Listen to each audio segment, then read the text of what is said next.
রাধে জয় রাধে জয় রাধে জয় রাধে জয় রাধে জয় রাধে জয় রাধে জয় রাধে।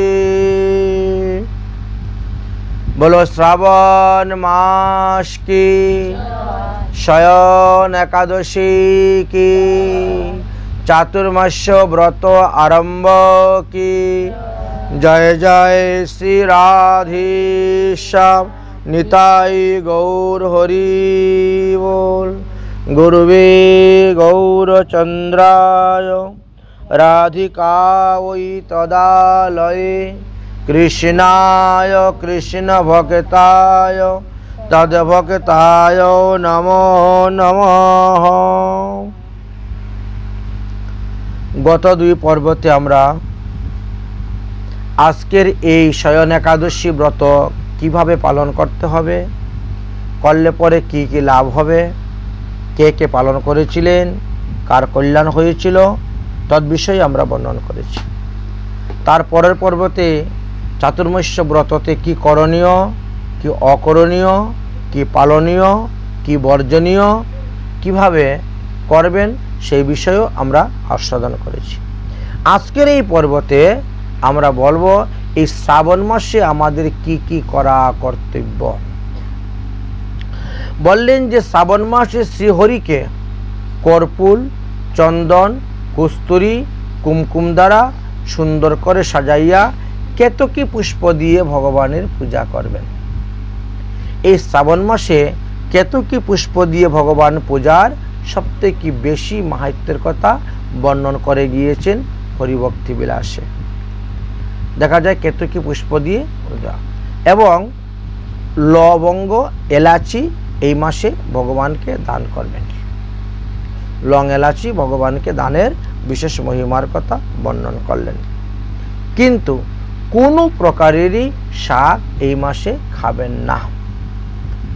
অনেকে বলেন যে চাতুর্মাসে কলমি শাক খাওয়া নিষিদ্ধ, অন্য শাকটা খেতে পারি, লাউ পাতা, কুমড়া পাতা শাক, সজনা শাক, পালং শাক, ডাঁটা শাক, কিন্তু এরকম কোনো বিধানের কথা পরিষ্কারভাবে বলে যান নাই। বলছেন যে সম্পূর্ণ প্রকারের শাকই বর্জনের কথা আলোচনা করে গিয়েছেন। আর কি করা যাবে বলছে, শ্রাবণস্য শীতে পক্ষে দ্বাদশ্যং বৈষ্ণব মধ্যা কর্তব্য কৃষ্ণ দেবস্য পবিত্র আরোপণ উৎসব। এই শ্রাবণ মাসে আরও একটি বিরাট উৎসব আছে ভগবানের, যাকে বলা হয় পবিত্র আরোহণ উৎসব। এই পবিত্র আরোহণ উৎসব কখন, কোন সময় পালন করতে হবে বলে, শ্রাবণ মাসের শুক্লপক্ষের দ্বাদশীতেই এটা পালন করা হয়ে থাকে। বৈষ্ণবগণ এটা অবশ্যই করবেন। তার বিধিবিধানের কথা হরিভক্তি বিলাসে দেওয়া আছে। যথা শক্তি, যথাবিধি অনুসারে, শাস্ত্রবিধি অনুসারে এই শ্রাবণ মাসের শুক্লপক্ষে পবিত্র একাদশী দিনে বা অদিনের পরের দিন শুক্লা দ্বাদশী তিথিতেই বৈষ্ণবগণ শ্রীকৃষ্ণের আনন্দ বর্ধন করার জন্য শ্রীকৃষ্ণের উদ্দেশ্যে ভক্তি সহকারে এই পবিত্র আরোপণ উৎসব করিয়া থাকেন। এবং এই মাসেই শ্রাবণ মাসের পূর্ণিমাকে কি বলা হয়, রাখি পূর্ণিমা বলা হয়। রাখি পূর্ণিমা, এই রাখি পূর্ণিমাতে কি করতে হয়, ঋষি তর্পণ করতে হয় প্রত্যেক ব্যক্তিকে। যারা এই শ্রাবণ মাসের পূর্ণিমাতে অর্থাৎ রাখি পূর্ণিমা দিবসে ঋষি তর্পণ করেন না, তারা এক বৎসরের কৃষ্ণ পূজার ফল লাভ করতে পারেন না। এই কৃষ্ণ পূজার ফলটা সমস্ত অসুর, দৈত্য, দানব, রাক্ষসেরা হরণ করে নিয়ে চলে যাবে আপনার কাছ থেকে, আপনি বুঝতেও পারবেন না।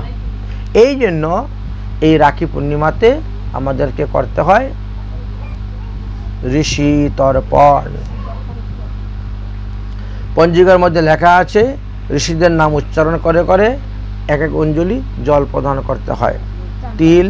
তিল, তুলসী, হরিতকি, জব আর কুশ হাতে নিয়ে এটা করতে হয়। যারা তর্পণ করেন তারা তর্পণ বিধান জানেন এবং সেইভাবেই তর্পণ করিতে হয়। এখন আমাদের আলোচনা হলো যে এই মাসের একটা বিশেষ উৎসব হলো পবিত্র আরোপণ উৎসব।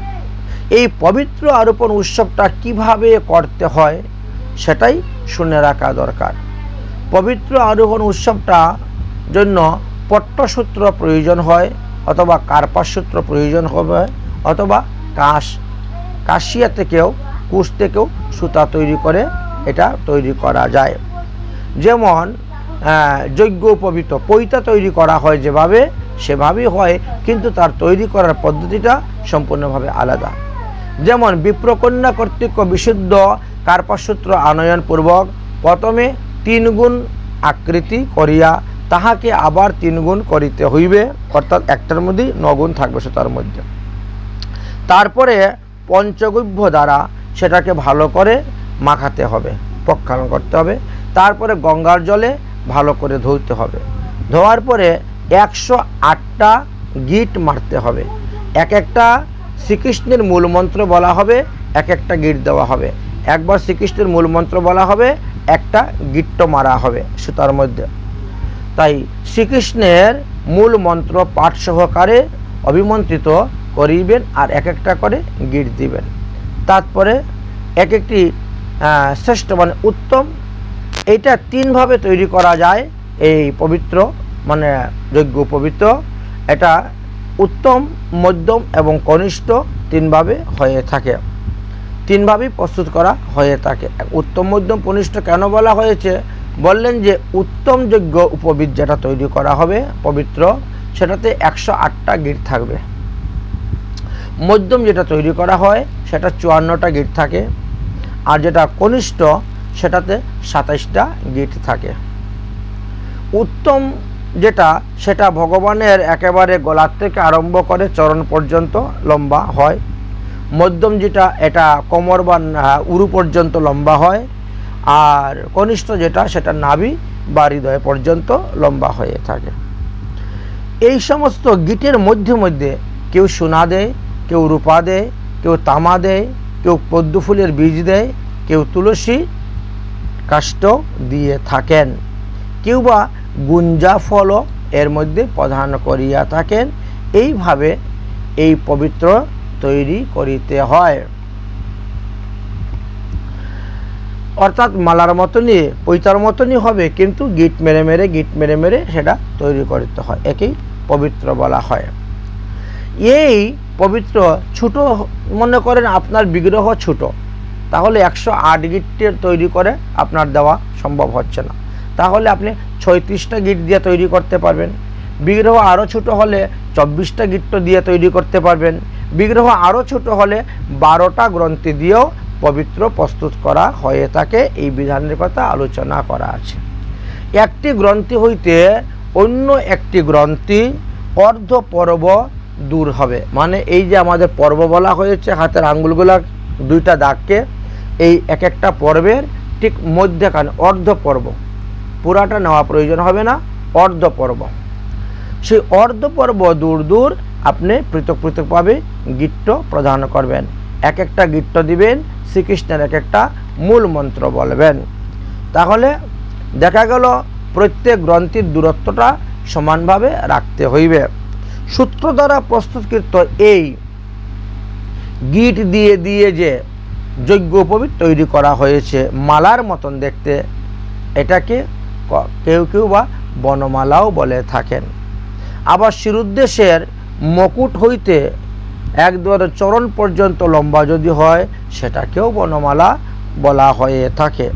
যাই হোক, এখন সমর্থ অনুসারী যে যত বেশি এই রকম পবিত্র তৈরি করতে পারবেন, যে যত বেশি পবিত্র ভগবানকে দান করে, ভগবানের প্রসাদী পবিত্রকে বৈষ্ণবদেরকে দান করিতে পারবেন, তিনি তত বেশি পুণ্যফল লাভ করিতে পারিবেন। এই বিষয়ে হরিভক্তি বিলাসের 15 বিলাসের 99 নম্বর শ্লোকেও আপনারা দেখবেন লেখা আছে যে নবগুণিত সপ্তবিংশ সূত্রে গুরুদেব পূজনম। আপনার গুরুদেবকেও আপনি এই জিনিস তৈরি করে দান করতে পারবেন।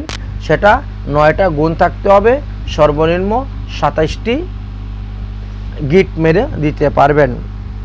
সূত্রের দ্বারা শ্রী গুরুদেবকে জন্য আপনি পবিত্র প্রস্তুত করে দান করতে পারেন, অথবা যে কোনো বৈষ্ণবকেও দিতে পারেন।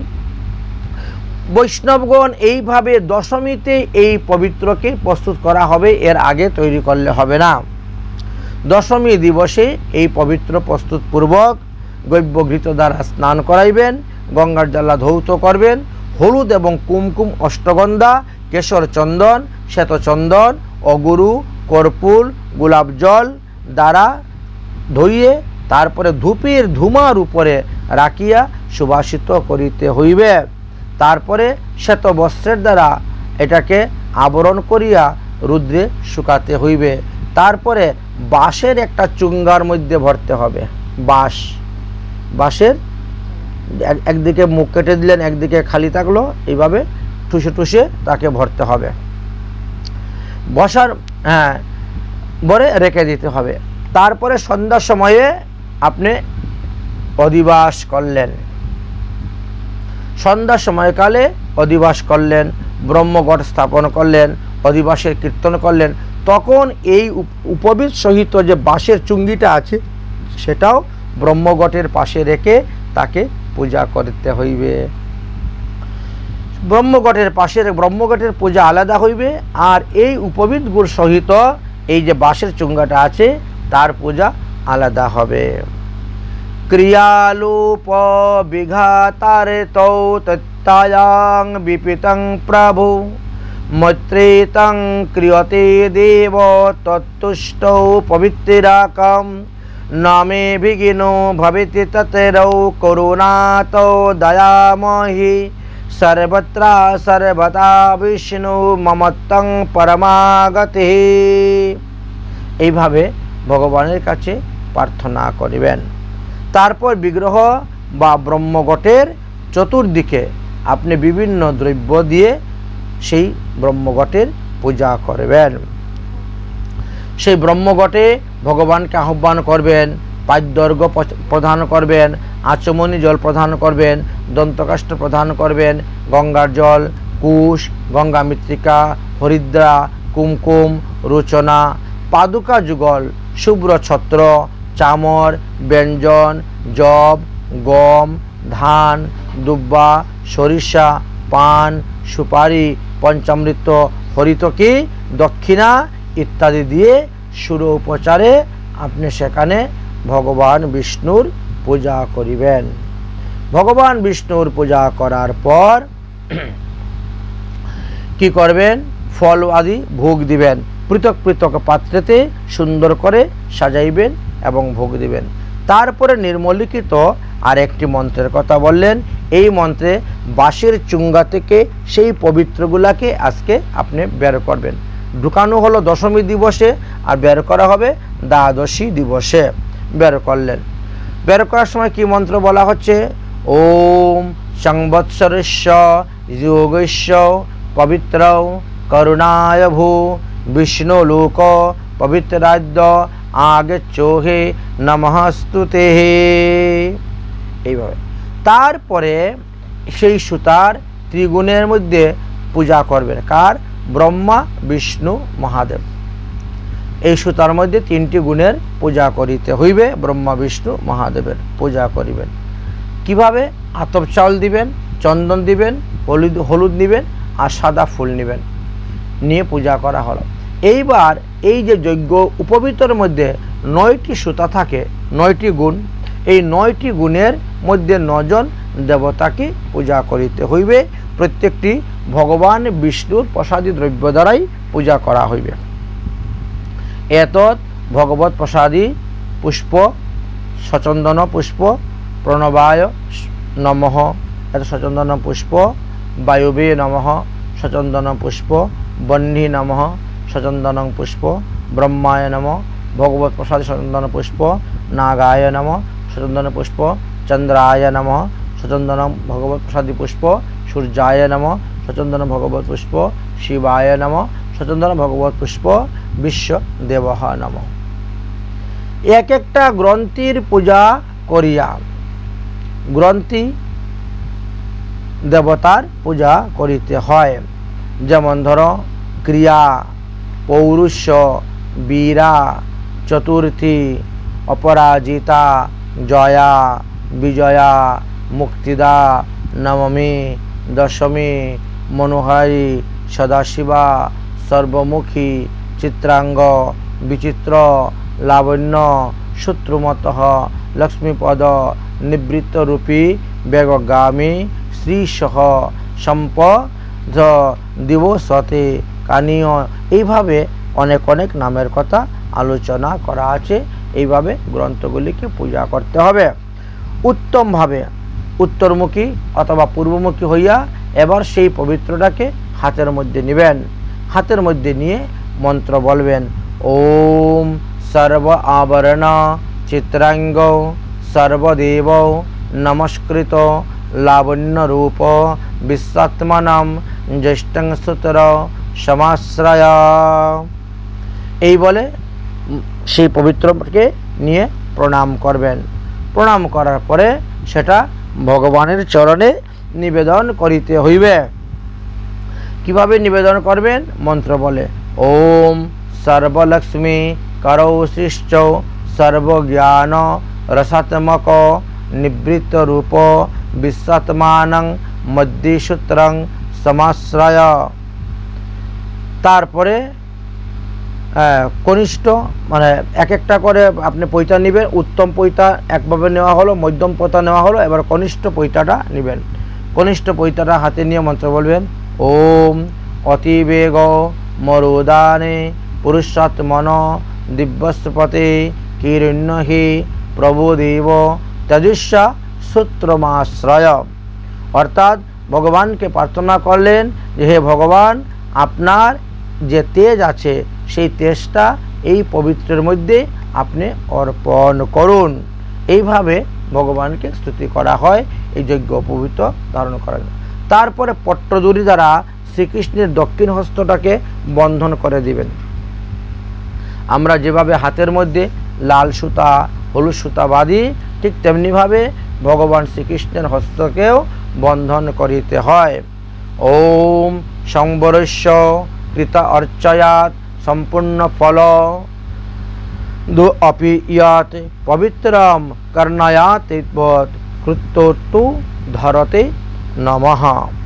এই মন্ত্র বলে ভগবানের হাতের মধ্যে একটি পট্টসূত্র আপনারা বেঁধে দিবেন।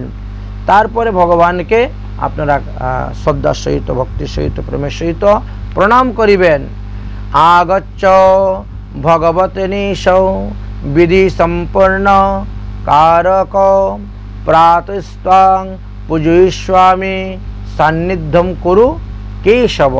হে ভগবান, আমি তোমার পূজা করতেছি, তুমি এখানে অবস্থান করো। প্রার্থনা জানাবেন ভগবানকে। বিষ্ণু তেজ উদ্ভবং রম্যং সর্বপাতক নাশনম সর্বকাম প্রদং দেবং তবাঙ্গ ধারণামুজ্জম। এইবার সেই যে উত্তম, মধ্যম, কনিষ্ঠ তিন প্রকারের আপনি যজ্ঞ পবিত্র তৈরি করলেন, সেই যজ্ঞ পবিত্রটা এবার আপনি ভগবানের অঙ্গের মধ্যে পরালেন। যদি শ্রী বিগ্রহের মধ্যে পরানোর সুবিধা না থাকে তাহলে ভগবানের চরণ কমলের সম্মুখে এটা রেখে দিবেন, ভগবানের চরণের মধ্যে রেখে দিবেন। সেই পবিত্রগুলা যখন ভগবানের চরণে রাখবেন তখন একটি মন্ত্র উচ্চারণ করবেন। উগ্রং বীরং মহাবিষ্ণুম জ্বলন্তৌ সর্বতোমুখম নিঃসঙ্গ বিষমং বীরতো মৃত্যু মৃত্যু নমঃ। এই কথা বলে সেখানে রেখে দিবেন। তারপরে আপনার সম্প্রদায় অনুসারে, পরিবার অনুসারে সকলের পূজা করলেন, তারপরে আরতি করলেন, স্তুতি পাঠ করবেন, পুষ্পাঞ্জলি অর্পণ করবেন। যদি সমর্থ থাকে তাহলে একাদশী দিবসে অষ্টপ্রহর নাম সংকীর্তন করবেন, দিনটা 24 ঘন্টা। সমর্থ না থাকলে একটু গীতা পাঠ, একটু ভাগবত পাঠ করলেন। তাও না থাকলে সন্ধ্যার সময়ে একটু নিত্য গীত করবেন, রাত্রি জাগরণ করবেন। পরদিনে দ্বাদশী তিথিতে প্রাতক্রিয়া, নিত্যক্রিয়া সম্পাদন অন্তে, অর্থাৎ গুরুমন্ত্র স্মরণ, জপ, এইগুলার কথা বলা হয়েছে। ভগবানের সেবা পূজা অন্তে বৈষ্ণবগণকে আহ্বান করবেন এবং তাদেরকে ভক্তি সহকারে পূজা করবেন। বৈষ্ণবদেরকে হস্ত মুক্ত ধোয়ানো, পা ধোয়ানো, ভগবানের প্রসাদী ফুল তুলসী দেওয়া বা চন্দন দেওয়া, মালা দেওয়া, হস্তে বক্ষে দিয়ে পূজা করা হয়ে থাকে। যেভাবে গুরুবর্গ বৈষ্ণববর্গের সরগোস্বামীগণের সেইভাবেই পূজা করিতে হবে ভক্তি সহকারে। তারপরে তাদেরকে পূজা করার পর এই যে 3টি যজ্ঞ উপবৃত্ত বানানো হলো, এখন যে যেরকম লম্বা, খাটো, মধ্যম সেই অনুসারে তাদেরকে সেই যজ্ঞ উপবৃত্ত আপনি দান করতে পারেন, তারা সেটা ব্যবহার করতে পারেন, অথবা আপনি ভগবানের চরণে রেখে দিলেন, আপনি নিজে ব্যবহার করিতে পারিবেন। তাহলে এইভাবে আমরা প্রতি বৎসর ভগবানকে পবিত্র তৈরি করে প্রদান করতে পারি। ভগবানের প্রসাদী পবিত্র অন্যান্য বৈষ্ণবদেরকেও আমরা দান করতে পারি। ভগবানকে যখন পবিত্র পড়াবেন, গলাতে দিবেন, সে উত্তম হোক, মধ্যম হোক, কনিষ্ঠ হোক, অর্থাৎ 108 গিট্টেরই হোক, আর কি বলা হয় 57টা গিট বা 58টা গিট্টের হোক, 54টা 56 গিট্টের হোক বা 28টা 27টা গিট্টেরই হোক, সেটা যাই হোক না কেন, যখন ভগবানকে অর্পণ করবেন তখন বলা হয়েছে সাদা সুতা, কৃষ্ণ কৃষ্ণ নমস্তেভ্য গৃহাদীনাম পবিত্রাকম পবিত্র করণার্থায় বর্ষ পূজা ফলপ্রদ পবিত্র কৌ করিষ্বাদং যতমায়া দুষ্কৃতম কৃতম শুদ্ধং ভবামজ্জম দেবং তৎ প্রসাদাত জনার্দনে। অর্থাৎ এই বৎসরে পূজার ফল আপনি আমাকে প্রদান করুন, যাহা যা দোষ অপরাধ করিয়াছি, দুষ্কৃত কর্ম করিয়াছি, সমস্ত ক্ষমা করে দেন। এইভাবে ভগবানকে স্তুতি বর্তনা করে প্রার্থনা করা হয়ে থাকে। ভগবানের নিকটে প্রার্থনা করবেন, বনমালা যথাদেব কুস্তিব্য সততম মরিদি তাবৎ পবিত্র তন্তিব্য পূজাঞ্চ হৃদয়ে বহ। হে ভগবান, আপনি যেভাবে বনমালা গলাতে ধারণ করেন, আপনি যেভাবে কস্তুরী মণি বক্ষে ধারণ করেন, ঠিক তেমনিভাবে আমার দেওয়া এই পবিত্র তুমি ধারণ করো, তোমার হৃদয়ের মধ্যে ধারণ করে রাখো। ভগবানের নিকটে ক্ষমা প্রার্থনা করবেন। ভগবানের জানাতা অজানাতা বাপি ন কৃত্যং যতে অরবা অর্চনম কেন বা ভিঘ্নং দোষেন পরিপূর্ণ তবস্তু মে। আমি জানতে অজান্তে যে সমস্ত ভুল করিয়াছি, দোষ করিয়াছি, অপরাধ করিয়াছি, পাপ করিয়াছি, তোমার সেবা পূজা করতে গিয়ে হয়তো আমার 32 প্রকার অপরাধ হইয়া থাকতে পারে, আপনি কৃপা করে তাহা ক্ষমা করেন নিজ গুণে। তারপরে যদি সমর্থ থাকে হোম যজ্ঞ করবেন। তারপরে ভগবান শ্রীকৃষ্ণের প্রসাদী পবিত্র সরগোস্বামীকে দান করবেন, গুরুবর্গকে প্রদান করিবেন, তারপর বৈষ্ণবদেরকে প্রদান করিবেন, তারপরে আপনি নিজেও ধারণ করিতে পারেন। যতক্ষণ আপনি ভগবানের সেবা পূজা করবেন, মঙ্গল আরতি আদি করবেন, ততক্ষণ আপনি এই বস্তু আপনার দেহের মধ্যে ধারণ করিয়া রাখতে পারেন। এর বিধান দেওয়া আছে। এখন প্রশ্ন হলো, কতদিন পর্যন্ত এই পবিত্র ধারণ করে রাখা যাবে? যতদিন পর্যন্ত আপনি প্রসাদ গ্রহণ করবেন, সদাচার পালন করবেন, ততদিন পর্যন্তই আপনি ধারণ করতে পারবেন। যারা অনাচারী, সদাচার পালন করে না, কিন্তু তারা ভগবানের 12 মাসের 12 উৎসব মানে পালন করে, তাদের জন্য বিশেষ বিধানের কথা বর্ণনা করে গেলেন। দেশ কাল অনুসারে 1 মাস ধারণ করুন, ভাদ্র মাসের শুক্ল দ্বাদশী পর্যন্ত। যেহেতু শ্রাবণ মাসের শুক্ল দ্বাদশী ধরলেন, ভাদ্র মাসের শুক্ল দ্বাদশী ধারণ করে আপনি ত্যাগ করে দিতে পারেন। যদি মনে করেন যে না 1 মাস আমার রাখা ঠিক পারবো না, তাহলে 15 দিন আপনি ধারণ করতে পারেন। যদি 15 দিন না পারেন 3 রাত্র ধারণ করতে পারেন। 3 রাত্র না পারলে 1 রাত্র দেহের মধ্যে ধারণ করতে পারবেন। কিন্তু যখনই আপনি আমিষাদি গ্রহণ করবেন, ওটা আর ধারণ করা যাবে না। অহোরাত্র দিবারাত্রিও ভগবানের এই পবিত্র ধারণ করিয়া রাখা যায়, এই নিয়মের কথা বলেছেন। আচ্ছা, ভগবানকে যখন স্নান করাইবেন তখন এটা খুলে রাখবেন, রেখে ভগবানকে স্নান করাইবেন, ওটাতে আবার জলের ছিটা দিয়ে আবার ভগবানকে আপনি পরাই দিতে পারেন। একই যজ্ঞ পবিত্র এইভাবে 1 বৎসর আপনি ভগবানকে অর্পণ করতে পারবেন, ইহাতে কোনো প্রকার দোষ হবে না। এটাই শাস্ত্রের সুসিদ্ধান্তের কথা বর্ণন করলাম আমরা। অতএব এই পবিত্র আরোপণের দ্বারা কি হয়, 1 বৎসরের পুণ্যফল লাভ করা যায় এবং ভগবানের পরম সন্তুষ্টজনক প্রিয়, এবং এতে তোমার দেহ শুদ্ধ থাকবে, তোমার দেহ ভগবান রক্ষা করবেন এবং দেহান্তে তুমি নিত্যধাম প্রাপ্ত হইতে পারবে। তারপরে কি বললেন, যারা শুদ্ধ সদাচারী বৈষ্ণবগণ তারা প্রতিদিন যখন ঠাকুরের পূজা করবেন, ঠাকুরের আরতি করবেন, তখন তারা নিজেরাও এটা ধারণ করতে পারেন।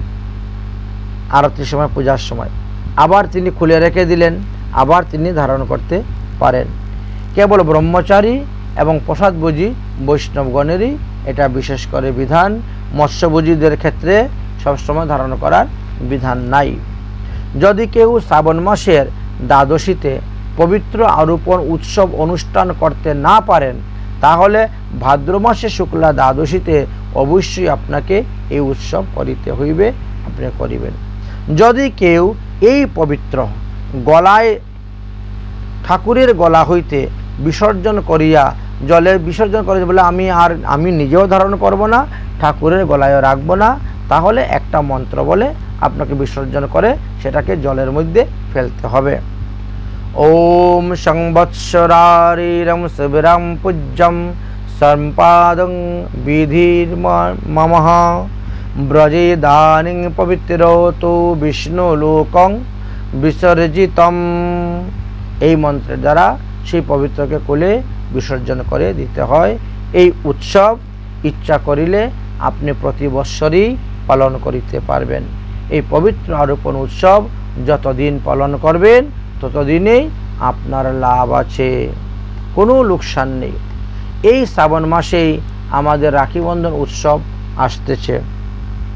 শ্রাবণ মাসের পূর্ণিমাতে দক্ষিণ হস্তকে রক্ষাসূত্র বন্ধন করা হয়, এতে ভগবানের হাতেও দেওয়া হয় এবং ভগবানের প্রসাদিটা নারী পুরুষ সবাই ধারণ করতে পারবেন। সেই পবিত্র সেই রক্ষাবন্ধন উৎসবের সুতা যতক্ষণ আপনার হাতে থাকবে ততক্ষণ সর্বস্ব আপনি জয়লাভ করতে পারবেন। তবে এটা পূর্ণিমার মধ্যেই বন্ধন করতে হয়, প্রতিপদে কখনো এটা বন্ধন করতে নাই, প্রতিপদ দিন বন্ধন করা নিষিদ্ধ আছে। তাই পঞ্জিকা দেখে সেইভাবে কাজ করতে হবে। এই শ্রাবণ মাসে দীক্ষারও অনেক দিন আছে এবং দীক্ষা গ্রহণের দ্বারা ভক্তি লাভ হইবে, সমৃদ্ধি লাভ হইবে, আয়ু বর্ধিত হইবে, ইত্যাদি ফল লাভ আছে এই শ্রাবণ মাসে দীক্ষা গ্রহণ করলে পরে। শ্রাবণ মাসে আমরা প্রথমেই বললাম কেতকী পুষ্পের দ্বারা শ্রীহরির পূজা করিবেন।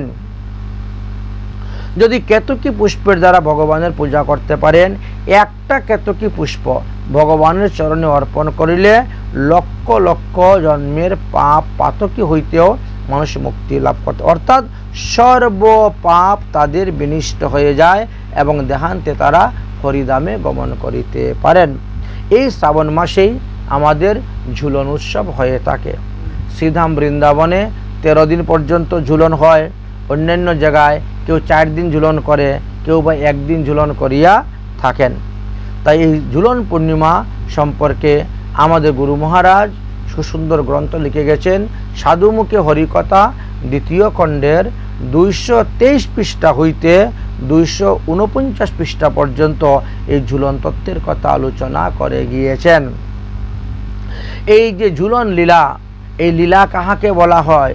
এই রাধাকৃষ্ণের তত্ত্বকথা, এই ঝুলনের রসকথা, রসবৈচিত্র্য সাধুমুখে হরিকথা 3য় খণ্ডেরও 303 পৃষ্ঠা হইতে 323 পৃষ্ঠা পর্যন্ত আলোচনা করে গিয়েছেন।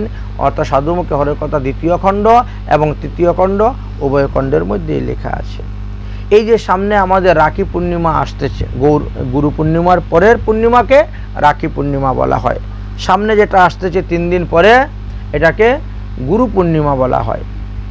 আর তারপরে আসবে রাখি পূর্ণিমা। গুরু পূর্ণিমাতেও সকলকে স্ব গুরু পূজা করিতে হয় বিশেষভাবে। যদি স্বহস্তে স্বয়ং গিয়ে পূজা করা যায় তাহলে অতি উত্তম। এই জন্য এটি হলো বৎসরে একটা এই গুরু পূজার দিন। এই দিবসে বেদব্যাস জন্মগ্রহণ করেছিলেন। ভগবানের 17তম অবতার হলেন এই বেদব্যাস, যিনি এক বেদকে 4 ভাগে বিভক্ত করে দিয়েছিলেন এবং 18টি পুরাণ, শ্রীমদ্ ভগবদ গীতা, 4 বেদ, 6 শাস্ত্র ইত্যাদি রচনা করে আমাদেরকে তিনি জ্ঞান প্রদান করেছেন। এই জন্য তিনি হলেন আমাদের চৈতন্য গুরু, মানে চৈতা গুরু, আমাদের জ্ঞানদ গুরু হলেন তিনি। আর তিনার এই জন্মতিথি উপলক্ষে এই তিথিটাকে গুরু পূর্ণিমা তিথি বলা হয়ে থাকে। এই গুরু পূর্ণিমা তিথিতে শ্রী গুরু পূজা করিতে হয়। ঠিক তেমনিভাবে ঝুলন পূর্ণিমাতেও ঝুলন উৎসব করিতে হয়। শাস্ত্রে লেখা আছে যে দুলে চ দুল গোবিন্দ, চাপে চ মধুসূদনম, রথে চ বামনম দৃষ্টা, পুনর্জন্ম ন বিদ্যতে। অতএব ঝুলনের উপরে যদি রাধাকৃষ্ণকে একসঙ্গে দর্শন করা হয় তাহলে সেই ব্যক্তি সমস্ত পাপ থেকে মুক্ত হয়ে যান, তাকে আর পুনরায় মাতৃগর্ভে এসে উপস্থিত হইতে হয় না। এই জন্য ঝুলন পূর্ণিমার এমনই মহিমা। এই ঝুলন পূর্ণিমার দিনটাও রাখি পূর্ণিমার দিনও বলা হয়ে থাকে। অতএব নবদ্বীপে দেখেন শ্রাবণী পূর্ণিমা দিবসে মহাপ্রভু যখন নবদ্বীপে ছিলেন তখন তিনি নিত্যবৎ প্রাতকৃত স্নান করে সন্ধ্যা আহ্নিক করে বেশভূষা নিয়ে ভক্তগণকে সঙ্গে নিয়ে তিনি একটা বৈঠকে বসলেন। শ্রী স্বরূপ গোসাই মহাপ্রভুর মনের ভাব জেনে তিনি ব্রজের রাধাকৃষ্ণের সেই রাখি বন্ধন উৎসব লীলা পদকীর্তন করতে শুরু করে দিলেন। যে কীর্তন শ্রবণ করতে করতে মহাপ্রভুর সঙ্গে আরম্ভ করে সমস্ত ভক্তগণ ব্রজভাবে ভাবিষ্ট হয়েছিলেন। তারা ব্রজগোপী মঞ্জুরি স্বরূপে ভাবিষ্ট হয়ে গেছিলেন। হয়ে সবাই লীলাস্মরণের মাধ্যমে দেখতে পাচ্ছেন কি ব্রজের বর্ষানা ধামে শ্রীমতী রাধারানী নিত্যবৎ প্রাতকৃত স্নান বেশভূষণ আদি করেছেন। তখন গর্গাচার্যের কন্যা এসে উপস্থিত হয়েছেন এবং রাধারানীর বাম হস্তে মণিবন্ধনে তিনি কি করলেন, রাখি বন্ধন করে দিলেন। অন্যান্য সখীগণ একে অন্যকে রাখি বন্ধন পরিয়েছিলেন। এই রাখি বন্ধন উৎসবটা বহুকাল হইতেই আসিতেছে, বহু যুগ হইতেই আসিতেছে। শ্রীমতী রাধারানী তখন কি করলেন, গর্গাচার্যের কন্যাকে বস্ত্র এবং অলঙ্কার দিয়ে দান করলেন, মিষ্টান্ন দ্রব্য ভোজন করতে দিলেন এবং তার পূজা করলেন। তারপরে শ্রীমতী রাধারানী নন্দালয় হইতে আগত হিরণ্যাঙ্গী সখীর মুখে শুনতে পেলেন যে ভাগুরী ঋষি শ্রীকৃষ্ণের হস্তে রাখি বন্ধন করে দিয়েছেন। তারপরে রাধারানী সখীগণ সহ জলযুগে প্রসাদ গ্রহণ করলেন, সকালের বাল্যভোগ নিত্যবৎ কীর্তন করে। তারপরে নন্দালয়ে রাধারানী যান। সেই দিন গিয়ে রাধারানী নিজে নন্দালয়ে গিয়ে রান্না করেন শ্রীকৃষ্ণের জন্য, গোবিন্দের নিমিত্ত রান্না করার জন্য যান।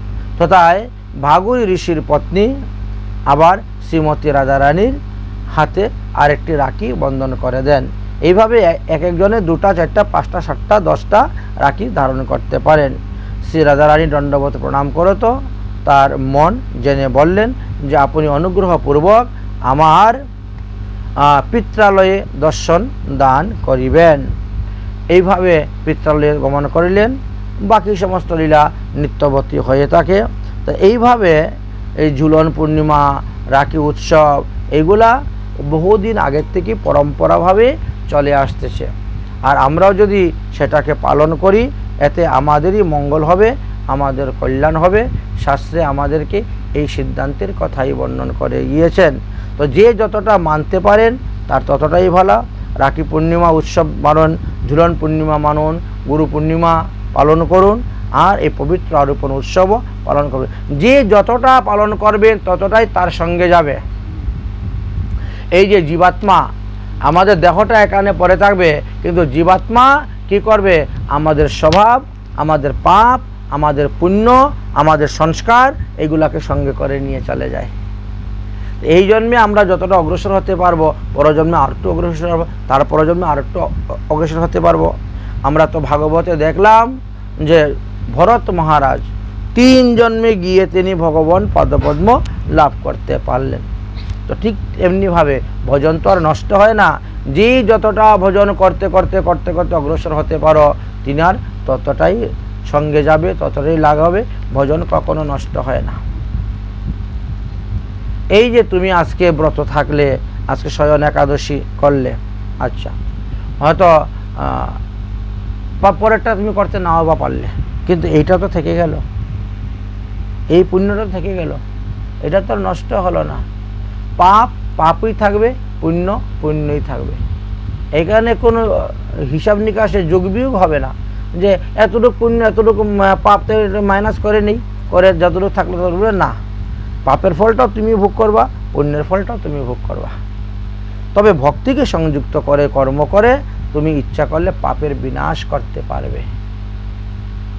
পাপকে বিনাশ করা যায়, পাপকে ধ্বংস করা যায়, পাপকে নাশ করা যায়, তার ব্যবস্থাও শাস্ত্রে দিয়েছেন। অতএব জীবিত অবস্থায় যদি আমরা পাপের প্রায়শ্চিত্ত না করি, তাহলে মৃত্যুর পরে আমাদেরকে ঘোর নরক যন্ত্রণা ভোগ করতে হইবে।